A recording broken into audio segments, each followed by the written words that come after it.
मेरे बचपन का दोस्त रमेश काफ़ी परेशान और उत्तेजित हालत में मुझसे मिलने मेरी दुकान पर आया और अपनी बात कहने के लिए मुझे दुकान से बाहर ले गया। वह नहीं चाहता था कि उसके मुंह से निकला एक शब्द भी कोई दूसरा सुने। मैं अच्छी खबर नहीं लाया हूँ, पर तेरा दोस्त होने के नाते चुप भी नहीं रह सकता। रमेश बेचैनी के साथ बोला। खबर क्या है? मेरे भी दिल की धड़कनें बढ़ने लगी। वंदना भाभी को मैंने आज शाम नेहरू पार्क में एक आदमी के साथ घूमते देखा है। वह दोनों 1 घंटे से ज्यादा समय तक साथ साथ थे। इसमें परेशान होने वाली क्या बात है? मेरे मन की चिंता काफी कम हो गई, पर बेचैनी कायम रही। संजू, मैंने जो देखा है उसे सुनकर तू गुस्सा बिल्कुल मत करना। देख, हम दोनों शांत मन से इस समस्या का हल जरूर निकाल लेंगे। मैं तेरे साथ हूँ मेरे यार। रमेश ने भावुक होकर मुझे अपनी छाती से लगा लिया। तूने जो देखा है वह मुझे बता। उसकी भावुकता देख मैं मुस्कुराना चाहा, पर गंभीर बना रहा। यार, उस आदमी की नीयत ठीक नहीं है। वह वंदना भाभी पर डोरे डाल रहा है। ऐसा तू किस आधार पर कह रहा है? अरे, वह भाभी का हाथ पकड़कर घूम रहा था। उसके हंसने बोलने का ढंग अश्लील था। वे दोनों पार्क में प्रेमी प्रेमिका की तरह घूम रहे थे। वह भाभी के साथ चिपका ही जा रहा था। जो व्यक्ति वंदना के साथ पार्क में था, उसके रंग रूप का ब्यौरा मैं खुद रमेश को दे सकता था, पर यह काम मैंने उसे करने दिया। क्या तू उस आदमी को पहचानता है? रमेश ने चिंतित लहजे में प्रश्न किया। मैंने इनकार में सिर दाएं बाएं हिलाकर झूठा जवाब दिया। अब क्या करेगा तू? तू ही सलाह दे। उसकी देखा देखी में कभी उलझन का शिकार बन गया। देख संजू, भाभी के साथ गुस्सा व लड़ाई झगड़ा मत करना। आज घर जाकर उनसे पूछताछ करके पहले देख कि वह उसके साथ नेहरू पार्क में होने की बात स्वीकार भी करती है या नहीं। अगर दाल में काला होगा, उनके मन में खोट होगा, तो वह झूठ का सहारा लेगी। अगर उसने झूठ बोला तो क्या करूं? कुछ मत करना। इस मामले पर सोच विचार करके ही कोई कदम उठाएंगे, ठीक है?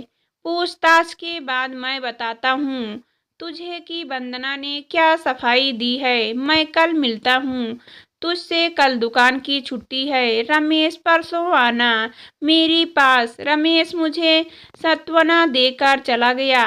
घर लौटने तक मैं रह रह कर धीरज और वंदना के बारे में विचार करता रहा। हमारी शादी को 5 साल बीत चुके हैं। वंदना उस समय भी उसी ऑफिस में काम करती थी जिसमें आज कर रही है। धीरज वहाँ उसका वरिष्ठ सहयोगी था। शादी के बाद जब भी वह ऑफिस की बातें सुनाती, धीरज का नाम वार्तालाप में अक्सर आता रहता। वंदना मेरे संयुक्त परिवार में बड़ी बहू बनकर आई थी। ऑफिस जाने वाली बहू से हम दबेंगे नहीं, इस सोच के चलते मेरे माता पिता की उससे शुरू से ही नहीं बनी। उनकी देखा देखी मेरा छोटा भाई सौरभ व बहन सविता भी वंदना के खिलाफ हो गए। सौरभ की शादी 1.5 साल पहले हुई। उसकी पत्नी अर्चना वंदना से कहीं ज्यादा चुस्त व व्यवहार कुशल थी। वह जल्दी ही सबकी चहेती बन गई। वंदना और भी ज्यादा अलग थलग पड़ गई। इसके साथ सबको कलेश व झगड़ा बढ़ता गया। अर्चना के आने के बाद वंदना बहुत परेशान रहने लगी। मेरे सामने खूब रोती या मुझसे झगड़ पड़ती। आपकी पीठ पीछे मेरे साथ बहुत ज्यादा दुर्व्यवहार होता है। मैं इस घर में नहीं रहना चाहती हूँ। वंदना ने जब अलग रहने का जिद पकड़ी तो मैं बहुत परेशान हो गया।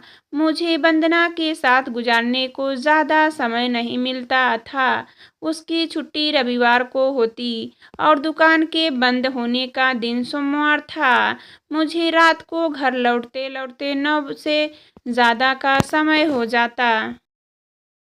थका होने के कारण मैं उसकी बातें ज़्यादा ध्यान से नहीं सुन पाता। इन सब कारणों से हमारे आपसी संबंधों में खटास और खिंचाव बढ़ने लगा। यही वह समय था जब धीरज ने वंदना के सलाहकार के रूप में उसके दिल में जगह बना ली थी। ऑफिस में उससे किसी भी समस्या पर हुई चर्चा की जानकारी मुझे वंदना रोज देती। मैंने साफ महसूस किया कि मेरी तुलना में धीरज की सलाहों को वंदना कहीं ज्यादा महत्वपूर्ण, सार्थक और सही मानती थी। आपका झुकाव अपने घर वालों की तरह सदा रहेगा, जबकि धीरज निष्पक्ष और सटीक सलाह देते हैं। मेरी मन की अशांति दूर कर मेरा हौसला बढ़ाना उन्हें बखूबी आता है। वंदना के इस कथन से मैं भी मन ही मन सहमत था। घर के झगड़ों से तंग आकर वंदना की मायके भाग जाने का मन बनाया तो धीरज ने उसे रोका। घर से अलग होने की वंदना की जिद उसी ने दूर की। उसी की सलाह पर चलते हुए वह घर में ज्यादा शांत व सहज रहने का प्रयास करती थी। इसमें कोई शक नहीं कि धीरज की सलाहें सकारात्मक और वंदना के हित में होती। उसके प्रभाव में आने के बाद वंदना में जो बदलाव आया उसका फायदा सभी को हुआ। पत्नी की जिंदगी में कोई दूसरा पुरुष उससे ज्यादा अहमियत रखे, ये बात किसी भी पति को आसानी से हजम नहीं होगी। मैं वंदना को धीरज से दूर रहने का आदेश देता तो नुकसान अपना ही होता। दूसरी तरफ दोनों के बीच बढ़ती घनिष्ठता का एहसास मुझे वंदना की बातों से होता रहता था और मेरे मन की बेचैनी व जलन बढ़ जाती थी। धीरज को जानना समझना मेरे लिए सब जरूरी हो गया। तभी मेरे आग्रह पर एक छुट्टी वाले दिन वंदना और मैं उसके घर पहुंच गए। मेरी तरह उस दिन वंदना भी उसके परिवार के सदस्यों से पहली बार मिली। धीरज की माँ बड़ी बातूनी पर सीधी सादी महिला थी। उसकी पत्नी निर्मला का स्वभाव गंभीर लगा। घर के बेहतरीन साफ सफाई व सजावट देखकर मैंने अंदाजा लगाया कि वह जरूर कुशल गृहिणी होगी। धीरज का बेटा नीरज 12वीं में और बेटी निशा कॉलेज में पढ़ती थे। उन्होंने हमारे 3 वर्षीय बेटे सुमित से बड़ी जल्दी दोस्ती कर उसका दिल जीत लिया। कुल मिलाकर हम उनके घर करीब 2 घंटे तक रुके थे। वह वक्त हंसी खुशी के साथ गुजरा। मेरे मन में वंदना व धीरज के घनिष्ठ संबंधों को लेकर खिंचाव न होता तो उसके परिवार से दोस्ती होना बड़ा सुखद लगता। तुम्हें धीरज से अपने संबंध इतने ज्यादा नहीं बढ़ाने चाहिए कि लोग गलत मतलब निकालने लगे।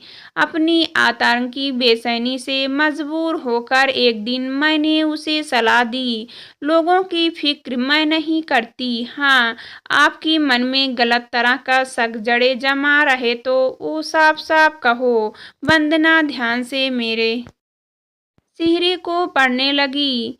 मुझे तुम पर विश्वास है, मैंने जवाब दिया, और इस विश्वास को मैं कभी नहीं तोड़ूंगी। वंदना भावुक हो गई। मेरे मानसिक संतुलन को बनाए रखने में धीरज का गहरा योगदान है। मैं उनसे बहुत कुछ सीख रही हूँ। वह मेरे गुरु भी हैं और मित्र भी। उनके और मेरे संबंध को आप कभी गलत मत समझना।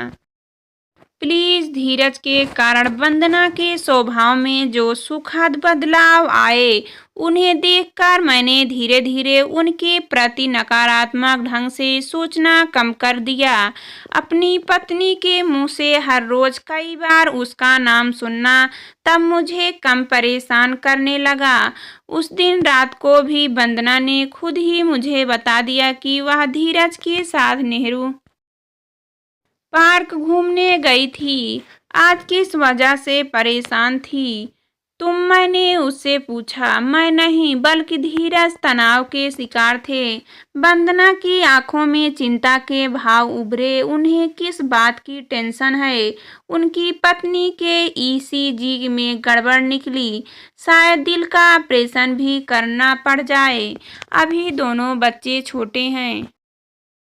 फिर उनकी आर्थिक स्थिति में मजबूत नहीं है। इन्हीं सब बातों के कारण वह चिंतित और परेशान था। कुछ देर तक खामोश रहने के बाद वंदना ने मेरा हाथ अपने हाथों में लिया और भावुक लहजे में बोली, जो काम धीरज हमेशा मेरे साथ करते हैं वह आज मैंने किया। मुझसे बातें करके उनके मन का बोझ हल्का हुआ। मैं एक और वादा उनसे कराई हूँ। कैसा वादा? यही कि इस कठिन समय में मैंने उनकी आर्थिक सहायता भी करूंगी। मुझे विश्वास है कि आप मेरा वादा झूठ नहीं पड़ने देंगे। हमारे विवाहित जीवन की सुख शांति बनाए रखने के लिए उनका बड़ा योगदान है। अगर उन्हें 10-20 हजार रुपए देने पड़े तो आप पीछे नहीं हटेंगे न? वंदना ने मनोभावों की कद्र करते हुए मैंने सहज भाव से मुस्कुराते हुए जवाब दिया, अपने गुरुजी के मामलों में तुम्हारा फैसला ही मेरा फैसला है। वंदना, मैं हर कदम पर तुम्हारे साथ हूँ। हमारा एक दूसरे पर विश्वास कभी डगमगाना नहीं चाहिए। अपनी आंखों में कृतज्ञता के भाव पैदा करके वंदना ने मुझे धन्यवाद दिया। मैंने हाथ फैलाए तो वह फौरन मेरी छाती से आ गई।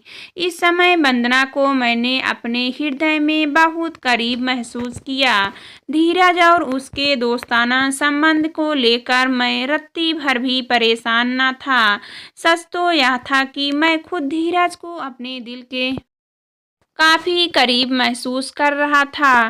धीरज को अपने पारिवारिक मित्र बनाने का मन मैं बना चुका था। 2 दिन बाद रमेश परेशान व उत्तेजित अवस्था में मुझसे मिलने पहुंचा। वक्त की नजाकत में महसूस करते हुए मैंने भी गंभीरता का मुखौटा लगा लिया। क्या वंदना भाभी ने उस व्यक्ति के साथ नेहरू पार्क में घूमने जाने की बात तुम्हें खुद बताई? संजू, रमेश ने मेरे पास बैठते ही धीमी पर आवेश भरी आवाज में प्रश्न पूछा।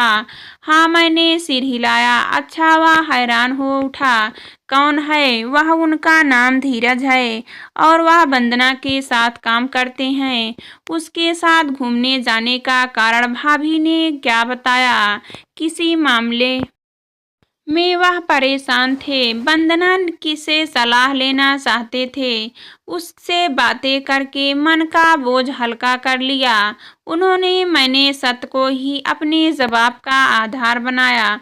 मुझे तो वह परेशान या दुखी नहीं बल्कि एक चालू इंसान लगा है। रमेश भड़क उठा। उसने भाभी का कोई बार हाथ पकड़ा, कंधे पर हाथ रखकर बातें कर रहा था। मैं यकीन के साथ कह सकता हूँ कि भाभी को लेकर उसकी नीयत खराब है। मेरे भाई, तेरा अंदाजा गलत है। वंदना धीरज को अपना शुभ चिंतक व अच्छा मित्र मानती है। मैंने उसे प्यार से समझाया। मित्र पराये पुरुष के साथ शादीशुदा औरत की मित्रता कैसे हो सकती है? उसने आवेश भरे लहजे में प्रश्न पूछा। एक बात का जवाब देगा?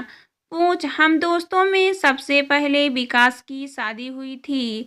अनीता भाभी के हम सब लाडले देवर थे। उनका हाथ हमने अनेक बार पकड़कर उनसे अपने दिल की बातें कही होगी। क्या बात? हमारे संबंधों को तुमने अश्लील वह गलत समझा था। नहीं, क्योंकि हम एक दूसरे के विश्वसनीय थे। हमारे मन में कोई खोट नहीं था, रमेश ने जवाब दिया।